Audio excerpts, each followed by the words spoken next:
ظالم جس وقت ظلم کرتا ہے نا، اس وقت وہ یہ سمجھ بیٹھتا ہے کہ میں ہمیشہ اسی طاقت میں رہوں گا۔ ظالم جب ظلم کرتا ہے تو وہ سمجھتا ہے کہ شاید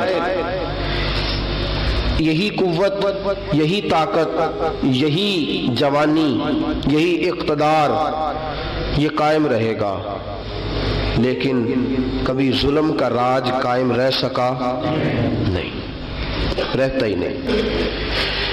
یزید نے ظلم کی حد کر دی، جب تخت حکومت میں بیٹھا تو ظلم کی حد کر دی، حد کر دی اس نے سمجھا تھا کہ شاید یہ اقتدار میرے پاس رہے گا، شاید یہ تخت جو میں نے سجایا ہے اس پہ سجا رہوں گا، بنا رہوں گا، قائم رہوں گا۔ اسے سمجھ نہیں نہ آئی کہ حکومتیں ظلم سے نہیں عدل سے قائم رہتی ہیں۔ میرے عمر فاروق رضی اللہ تعالیٰ عنہ کی حکومت عدل سے قائم تھی تو 12 سال قائم رہی، 12 سال قائم رہی، اور عمر چلے گئے، عدل کرتے کرتے چلے گئے۔ میں اگلے جمعے بیان کروں گا حضرت عمر کے بارے میں۔ جناب عمر چلے گئے، عدل کرتے کرتے دنیا سے رخصت ہو گئے، لیکن مدینے کی گلی سے بھی جا کے پوچھو گے تو عمر کے عدل کی گواہی دے گی۔ مدینے کی گلی اور مٹی بھی کہے گی کہ عمر عادل تھا۔ یزید نے ظلم کیا نا، پورے 4 سال رہا، لیکن اس کا خیال تھا کہ میں جمع رہوں گا، بنا رہوں گا، رہ سکا نہیں، رہ سکا، کیونکہ اللہ غافل ہے، اللہ کو پتہ ہے۔ اور ایک اور بات بھی، ایک اور جملہ بھی کہنے لگا ہوں، اسے بھی یاد رکھیے گا، ظالموں کو مددگار بھی مل جاتے ہیں، ظالموں کو مددگار بھی مل جاتے ہیں، بلکہ ظالموں کے مددگار زیادہ ہوتے ہیں۔ بدی جلدی پھیلتی ہے، گناہ جلدی پھیلتا ہے، ظالموں کے مددگار زیادہ ہوتے ہیں۔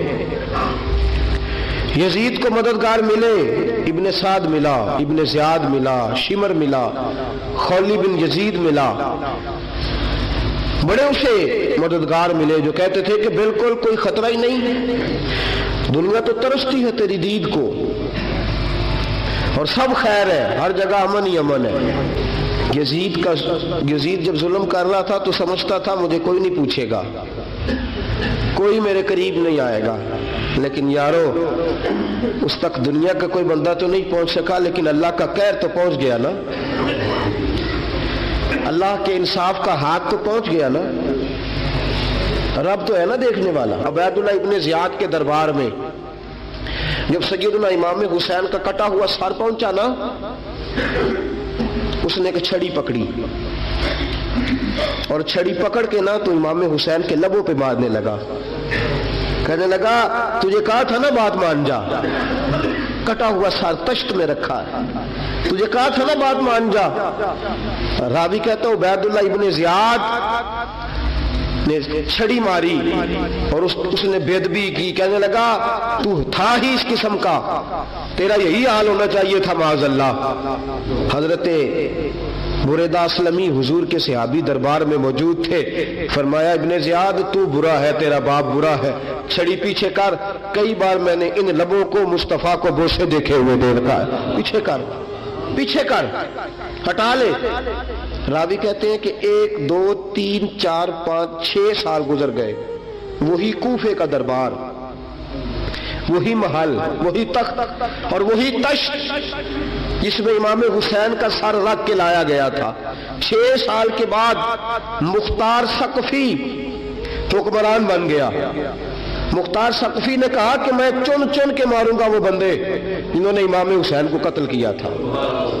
1 نہیں 2 نہیں 4 نہیں 6000 بندہ مارا اس نے، چن چن کے۔ راوی کہتے ہیں کہ یہ ابن زیاد 30,000 فوج لے کے نہر فرات کے کنارے میدان کربلا کے سامنے آیا اور اس نے جہاد کیا۔ مختار ثقفی نے ابراہیم بن مالک کو بھیجا، فرمایا جاؤ قتل کر کے لاؤ۔ لڑائی شروع ہو گئی، یکم محرم کو ہوئی تو پھر بند ہو گئی، پھر 5 کو شروع ہو گئی، پھر 7 کو شروع ہو گئی، 10 محرم کا دن آ گیا 6 سال کے بعد، وہی ظہر کا وقت آ گیا، وہی عبید اللہ ابن زیاد جس نے امام حسین رضی اللہ تعالیٰ عنہ کو قتل کروایا تھا، وہ گرا ہوا ہے اور زمین پہ گرا ہے، اس کی گردن پہ ابراہیم بن مالک نے پیر رکھا اور اس کی گردن کو کاٹ کے تشت میں رکھا، اور تشت میں رکھ کے جب اس نے کوفہ بھیجا، وہی تخت جس پہ عبید اللہ ابن زیاد نے بیٹھ کے امام حسین کے مبارک لبوں پہ چھڑی ماری تھی، اسی تشت پہ رکھ کے جب اسی عبید اللہ ابن زیاد کا سر سامنے رکھا تو کوفے کے اس دارالخلافہ کے ایک کونے سے ایک بابا بولا اور بول کے کہنے لگا، لوگوں گواہ رہنا میرا رب بڑا عادل ہے، گواہ رہنا اللہ بڑا عادل ہے۔ چیختا ہے، کونے سے پکارتا، کہتا لوگوں عدل ہو گیا، انصاف ہو گیا، عدل ہو گیا، انصاف۔ دیکھو دیکھو، جب حسین کا سار آیا تھا، ابن زیاد نے گستاخی کی تھی تو کونے سے آوازیں نکلنے لگی تھی کہ زیاد برا ہے، حسین اچھا ہے۔ آج ابن زیاد کا سار آیا ہے، آواز پھر کونے سے نکلی ہے، لیکن آواز کیا گونج رہی ہے؟ آواز پھر وہی گونج رہی ہے، زیاد ابن زیاد برا تھا، حسین کو اللہ نے بڑی عزت عطا فرما رکھی۔ مکافات عمل، مکافات عمل، اللہ غافل نہیں ظالم جو کام کرتے، اللہ غافل نہیں۔ 6 سال کے بعد وہی دن، وہی وقت، وہی گھڑی، وہی لمحہ، وہی سارا نظام، وہی دربار، انسان ڈرتا نہیں، انسان باز آتا، عبرت پکڑتا۔ ابن زیاد اس وقت کہتا تھا کہ میں جاؤں حسین کے پاس، یہ میں جو ہوتی ہے یہ مروا دیتی ہے۔ شیطان نے کہا تھا آنا خیر منہم، میں بہتر ہوں، بس ختم ہو گیا، ختم ہو گیا۔ ابن زیاد قتل ہوا، وہی تاریخ، وہی زمانہ، اللہ کریم نے اس کو ذلت کی موت دی، مرا، اور 30,000 فوج لے کے نکلا تھا، پھر بھی بچ سکا نہیں۔ یہ ابن زیاد کا حال ہوا۔ ابن سعد صحابی کا بیٹا تھا، نبی پاک علیہ السلام کے پیارے صحابی کا بیٹا تھا، جناب سعد بن ابی وقاص کی اولاد تھی۔ لیکن یاد رکھنا، اگر ایک صحابی کا بیٹا یزید بن سکتا ہے تو دوسرے کا ابن سعد بھی بن سکتا ہے۔ اور صرف یوں ہی توجہ نہ کیا کرو، ابو جہل کا بیٹا بھی تو صحابی رسول بن گیا تھا نا۔ یخرج الحی من المیت ویخرج المیت من الحی، رب فرماتے ہیں میں زندوں سے مردے اور مردوں سے زندے نکال دیا کرتا ہوں۔ میں کبھی کبھی کعبے کے اندر بت بھی رکھوا دیتا ہوں، گھر میرا اور میرے ہی شریک اس گھر کے اندر راج کرتے رہتے، میری بے نیازی ہے، کچھ کا کچھ کر دیتا ہوں۔ ابن سعد مختار حکمران بنا تو مختار ثقفی نے ابن سعد کے بیٹے حفص کو بلایا، اور مزے کی بات یہ ہے کہ مختار جو بعد میں حکمران بنا نا، بڑی یاری تھی اس کی ابن سعد کے ساتھ۔ جتنے قاتلان امام حسین تھے وہ کوفہ چھوڑ کے بھاگ گئے، دوڑ گئے۔ اور ایک بات یاد رکھنا، ظالم بزدل ہوتا ہے، ظالم بزدل ہوتا ہے، اس کے اندر وہ اطمینان نہیں ہوتا، تو ڈر لگتا۔ بھاگ گئے سارے کوفہ چھوڑ کے، لیکن ابن سعد نے کہا مختار میرا یار ہے، مجھے کچھ نہیں کہے گا۔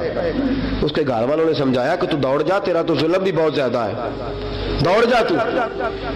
اس نے کہا نہیں میرا یار ہے، مجھے کچھ نہیں کہے گا۔ اس نے کہا تو نبی پاک کے نواسوں کا نہیں بنا تو تیرا یار تیرا بنے گا، تو رسول پاک علیہ السلام کے خاندان کا نہیں بنا، ان کا تو نے احترام نہیں کیا، یاری کا۔ اس نے کہا نہیں مجھے کچھ نہیں کہنے والا، تم چھوڑو اس بات کو۔ حفص کو پیغام بھیجا، بیٹا آیا۔ مختار نے کہا تیرا باپ کدھر ہے؟ اس نے کہا جی ابا جی اب باہر نہیں نکلتے، بس گھر کے کونے میں بیٹھ کے اللہ اللہ کرتے ہیں۔ اس نے کہا اچھا کیا کرتے ہیں؟ کہا جی گوشہ نشین ہو گئے۔ اس نے کہا اب تیرا باپ گوشہ نشین ہوا ہے؟ اب گوشہ نشین ہوا ہے؟ بھیڑیے سے لومڑی نے کہا کہ جاؤ شکار کر لو، تو بھیڑیا کہنے لگا بوڑھا ہو گیا تھا نا، بھیڑیا کہنے لگا نہیں میں نیک ہو گیا ہوں، میں نے شکار کرنا چھوڑ دیا ہے، میں کسی جانور کو تنگ نہیں کرتا. تو لومڑی کہنے لگی نہیں بادشاہ سچی بات کر, اب تجھ سے دوڑا ہی نہیں جاتا, اب شکار پکڑا جاتا, اب تجھ سے دوڑا نہیں جاتا پکڑا, اب تیرے اندر آج بھی طاقت آئے تو کم کرے نہ, تو اب بھی چھوڑنے والا, اب تجھ سے دوڑا نہیں جاتا. ملا رومی فرماتے ہیں بوڑھا ہو کے تو بھیڑیا بھی نیک ہو جاتا ہے. کہاں کہ جاؤ تمہیں بلا رہا ہے. کہا نہیں جی میرے ابا جی نا آپ اندر رہ کے اللہ اللہ کرتے. اس نے کہا اسے اللہ اللہ یاد آئی ہے, اب اللہ اللہ یاد آئی ہے, کچھ گناہ ایسے ہیں جو رب معاف نہیں کرے گا. فرمایا وہ جتنی مرضی نمازیں پڑھے, جتنے مرضی روزے رکھے, جتنی مرضی نفل پڑھے, سارا کچھ کر لے, لیکن اللہ کبھی حسین کے گستاخ کو معاف نہیں کرے گا, کبھی نہیں معاف کرے گا. اس لیے کہ جو حسین کا بے ادب ہے وہ دراصل رسول پاک کا بے ادب ہے. اللہ اسے معاف کرے گا. ظالم میں اس نے ظلم کیا. ابھی 6 سال ہی تو گزرے تھے, 6 سال ہوئے صرف. ابن سعد بھیجا بیٹے کو, کہا جا اب اپنے باپ کو جا کے کیا تجھے مختار بلاتا ہے, بات سنے آ کے. ڈر گیا. میں نے کہا ظالم بزدل ہوتا ہے. کہنے لگا اس سے جا کے کہو میں نہیں آ سکتا, بیمار ہوں. اس نے کہا چلو وہ نہیں آ سکتا تو ہم تو جا سکتے ہیں نا, ہم تو جائیں گے نا. ابن سعد نے بھیجے 10-12 بندے, فرمایا جاؤ زندہ نہ لے کے آنا میرے پاس, میرے پاس زندہ نہ لے کے آنا. گئے, بیٹے کو حفص کو گرفتار کر کے کھڑا کر دیا, اور جناب یہ جو ابن سعد تھا اس کو بھیجا, کہا جب تم اس تک پہنچو نا تو جا کے گردن مارنا اس کی, اور مجھے اس کی وجود نہیں دیکھنا, صرف کٹا ہوا سر دیکھنا ہے. گئے, جا کے اس کو پکارا, کا مختار نے بھیجا ہے مارنے کے لیے. کہنے لگے مختار مجھے نہیں مار سکتا, میرا یار ہے. ابن سعد کہتا مختار مجھے مار سکتا, میرا یار ہے. ان فوجیوں میں سے ایک فوجی کہنے لگا اگر تو محمد کے نواسے کو مار سکتا تو تجھے بھی تیرا یار مار سکتا ہے صلی اللہ علیہ. اگر تو رسول پاک صلی اللہ تعالی علیہ وسلم کے نواسے کو قتل کر سکتا ہے, تو نے نبی کا حیا نہیں کیا, وہ یاری کا حیا کیوں کرے؟ تو نے ظلم کیا ہے, اب دیکھ تیرا حال کیا ہوتا ہے. گرفتار کر لیا, منتیں کرتا رہا. تاریخ ابن سعد کو بتا رہی تھی کہ ابن سعد تو ہاتھ باندھتا ہے, پاؤں پکڑتا ہے, ذرا یاد کر میدان کربلا, میدان کربلا تجھے اپنی باری آئی ہے تو تو ہاتھ باندھتا ہے. میدان کربلا یاد کر, حسین نے بھائی کی بھی لاش اٹھائی تھی, حسین نے جوان بیٹے کی میت بھی اٹھائی تھی. 6 مہینے کا علی اصغر بھی اس کی گود میں دم توڑ گیا تھا. اس کی بیٹیاں پیچھے تھی, بہن پیچھے تھی, بھانجیاں پیچھے تھی, بھتیجیاں پیچھے تھی, لیکن حسین نے ایک بار بھی ہاتھ نہیں باندھے. یہ کون ہے اٹا ہوا, غبار سے پھٹا ہوا, ہزاروں کوفیوں کے درمیان وہ اکیلا ہی ڈٹا ہوا. یہ بال یقین حسین ہے, نبی کا نور عین ہے. فرمایا یہ وہ میدان کربلا بھی یاد کرنا. تو ظالم تھا نا, معافیاں مانگ رہا ہے. حسین رسول پاک کے نواسے تھے, ایک بار بھی معافی طلب. دیکھ منظر یاد کر, ابن سعد کا ایک ہی بار میں سر قلم کیا, ایک ہی بار میں. امام حسین پہ تو پہلے 82 زخم لگے تھے تلوار کے, 82 زخم تلوار کے, نیزوں کے, اور کئی نیزوں کی انیاں امام حسین کے وجود میں ٹوٹ گئی تھی. امام حسین رضی اللہ تعالیٰ عنہ پہلے ڈٹے رہے, جمے رہے, بڑی دیر کے بعد گر, پہلے ہی بار میں گر گیا. ابن سعد کا کٹا ہوا سر پہنچا تو بیٹا کھڑا تھا. مختار سقفی نے کہا کہ تیرا باپ میں نے مار دیا ہے. کہنے لگا کوئی مزہ نہیں رہا زندگی میں. اس نے کہا چلو ٹھیک ہے تمہیں بھی مار دیتے ہیں. اگر مزہ نہیں رہا تو مار دیتے. کاٹ دیا سر اس کا بھی, دونوں سر کاٹے, تشت میں رکھے, اور مدینہ منورہ حضرت محمد بن حنفیہ رضی اللہ تعالیٰ عنہ جو امام حسین کے چھوٹے بھائی تھے, جناب علی کی دوسری زوجہ کے بیٹے تھے, جناب علی کے صاحبزادے ان کے پاس بھیجے, اور بھیج کے کہا کہ لو ابن سعد کا سر حسین کا بدلہ ہے اور اس کے بیٹے کا سر علی اکبر کا بدلہ ہے. جب محمد بن حنفیہ کے پاس پہنچے تو آپ نے فرمایا یہ کمینوں کے سر میرے بھائی کے سر کا بدلہ ہو ہی نہیں سکتے. یہ کہاں حسین کا بدلہ ہو سکتے ہیں؟ وہ حسین ابن علی, وہ حسین ابن علی. حسین ابن علی کی شان رفت کوئی کیا جانے, حسن جانے, علی جانے, نبی جانے, خدا جانے. وہ حسین ابن علی کہ باپ جنہاں دا ہر میدان اندر لڑدا رہیا سی کل ایمان بن کے، ماں جنہاں دی سجدۃ النساء ہوئے تے نانا عرش تے جاوے مہمان بن کے۔ فرمایا یہ حسین کا بدلہ ہو سکتے ہیں؟ وہ خولی بن یزید، خولی بن یزید جس نے امام حسین کا سر کاٹا تھا، پتہ چلا نا، دیکھیں نا امام حسین کو کتنے موقع ملے تھے کربلا سے جانے کے، پہلے موقع پر ہی اور بن یزید نے کہا کہ امام آپ جانا چاہے تو میں رستے کھول دیتا ہوں، آپ تشریف لے جائیں۔ امام حسین نے فرمایا میں علی کا بیٹا ہوں، دوڑوں گا نہیں، میں دوڑوں گا نہیں، میں نہیں جانے والا۔ خولی بن یزید دوڑ گیا، کوفہ چھوڑ کے دوڑ گیا اور کسی دور دراز علاقے میں جا کے ڈیرا لگا لیا۔ پھر وہاں سے واپس آیا کہ کسی نے کہا امن ہو گیا، آجا، آ گیا دوبارہ کوفے۔ مختار کو پتا چلا کہ آ گیا ہے، پھنس گیا ہے، گھر پہنچ گیا ہے۔ اس کی بیوی جو تھی نا خولی بن یزید کی، بڑی محبت کرتی تھی نبی پاک کے خاندان کے ساتھ، حضور کے خاندان کے ساتھ بڑی محبت کرتی تھی، اور محبت والوں کا انداز پتہ کیا ہے؟ رنگے چمن پسند، نہ پھولوں کی بو پسند، ہم کو ہے وہ پسند جسے آئے تو پسند۔ یہ انداز ہے، انداز محبت یہ ہے کہ نبی پاک کا غلام نہ ہو، سگا چچا بھی ہو تو مانتے نہیں، غلام نہ بنے، سگا چچا بھی ہو تو مانتے نہیں، اور نبی پاک علیہ السلام کا غلام ہو، چاہے حبش کا رہنے والا بلال ہی کیوں نہ ہو، سردار مانتے ہیں۔ یہ انداز محبت ہے۔ وہ بیوی بڑی محبت کرنے والی تھی، اس نے پیغام بھیجا، اس نے کہا آ گیا ہے گھر، بندے بھیجے، کہا جاؤ خولی کو پکڑ کے لاؤ۔ مختار نے کہا جلدی لاؤ، حکمران نے حکم دیا، لاؤ پکڑ کے۔ گئے گھر کے اندر گئے تو چھپ گیا، چھپا کہاں؟ ٹوکرے کے نیچے۔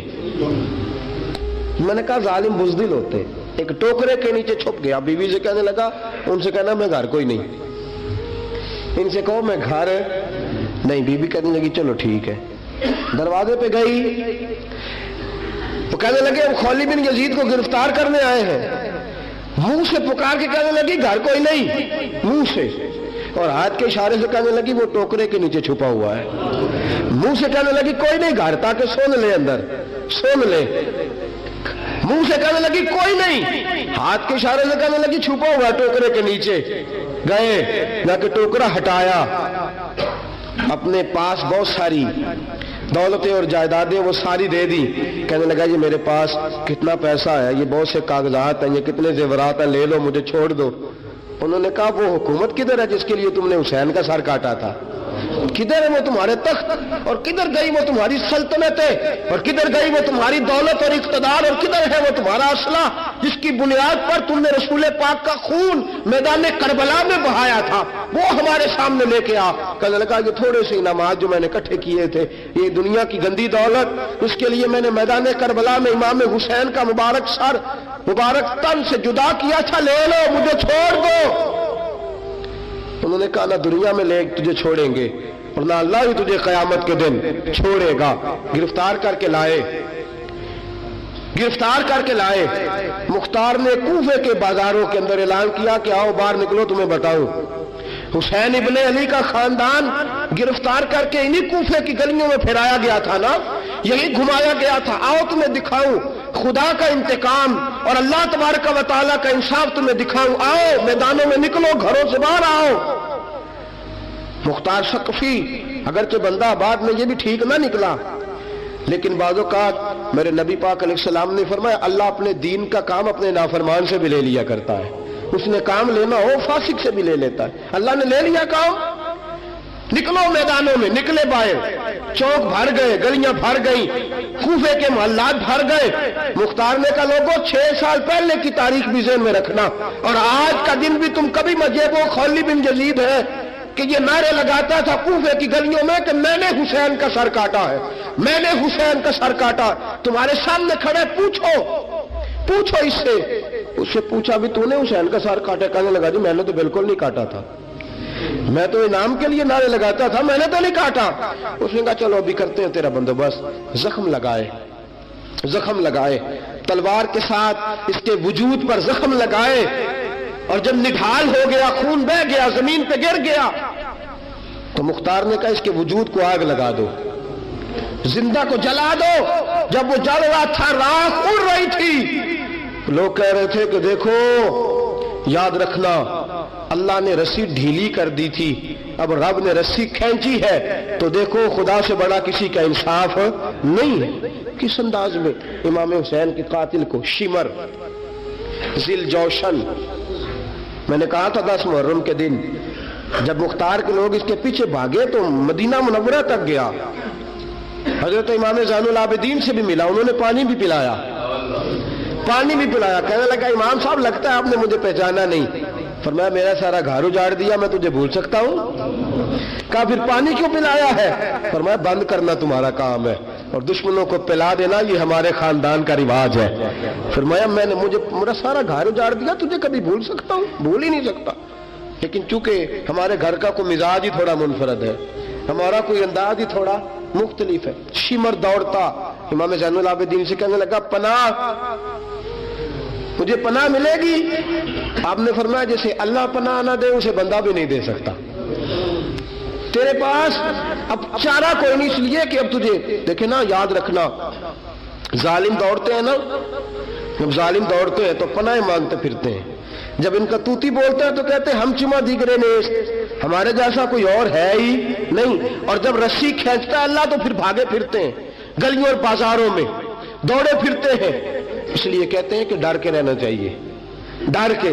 آج ان کے ساری شمر کو کہا کہ تو اب تجھے کوئی پناہ دے نہیں سکتا، اس لیے کہ تو اللہ کی پکڑ میں آنے والا ہے۔ شمر دوڑتا دوڑتا ایک گاؤں میں جا کے چھپ گیا، وہاں کے لوگوں کو مارا پیٹا، کہا قبر کسی نے بتایا تو گردن اڑا دوں گا۔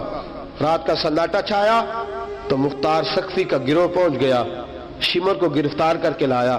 مختار سقفی نے کہا کہ اس کے نا ہاتھ اور پیر باندھو، یہ پانی بند کرتا تھا میرے امام کے بچوں پر، یہ پانی بند، اور نعرے لگاتا تھا، کھڑا ہو کے کہتا تھا کہ امام پانی جانوروں کو دوں گا، درندوں پرندوں چرندوں کو دوں گا، لیکن اگر علی اصغر مانگے گا تو پھر نہیں دوں گا، علی اکبر مانگے گا تو پھر نہیں دوں گا، عباس مانگیں گے تو پھر نہیں دوں گا، اگر زین العابدین مانگیں گے تو نہیں دوں گا، سکینہ شہر بانو اور زینب کو پانی نہیں ملے گا، باقی ساری کائنات پیے گی، آپ کو نہیں ملے گا۔ یہ وہی شمر تھا، گرفتار کر کے لایا، 3 دن تک پیاسا رکھا اور زبان اتنی لمبی باہر نکل آئی، العطش العطش کی آوازیں بلند کرنے لگا۔ کہا جناب اس کا کرنا کیا؟ کہا اس کے ہاتھ باندھ دو، پیر باندھ دو، اور جو بھوکے کتے ہیں نا جن کو کئی دنوں سے میں نے بھوکا رکھا ہوا ہے، وہ کتے اس پر چھوڑو، اور جب کتے اس کا گوشت نوچے تو کوفے کے بازاروں میں اعلان کرنا کہ جو نبی پاک کی اہل بیت کا گستاخ ہو اسے اسرائیل بھی جان نکالنے نہیں آتے۔ کتے نوچتے ہیں، تڑپتا ہے لیکن جان نکلتی۔ کہا آؤ دیکھو آ کے یہ ہے میت کسی بے ادب کی، منہ دکھانے کے قابل نہیں ہے، ان کے دشمن پہ لعنت خدا کی، رحم پانے کے قابل نہیں ہے۔ فرمایا دیکھو جان بھی نہیں نکل رہی۔ فرمایا یہ وہ ہے جس کو 2 گز زمین بھی نہیں مل سکی، کتوں کے پیٹوں میں اسے جگہ ملی ہے، یہ وہ تھا۔ تو جناب امام حسین رضی اللہ تعالیٰ عنہ کے خاندان پہ پانی بند کرنے والا تھا۔ میرے عزیزو دیکھو، رب فرماتا ہے کہ میں کبھی کسی ظالم سے غافل نہیں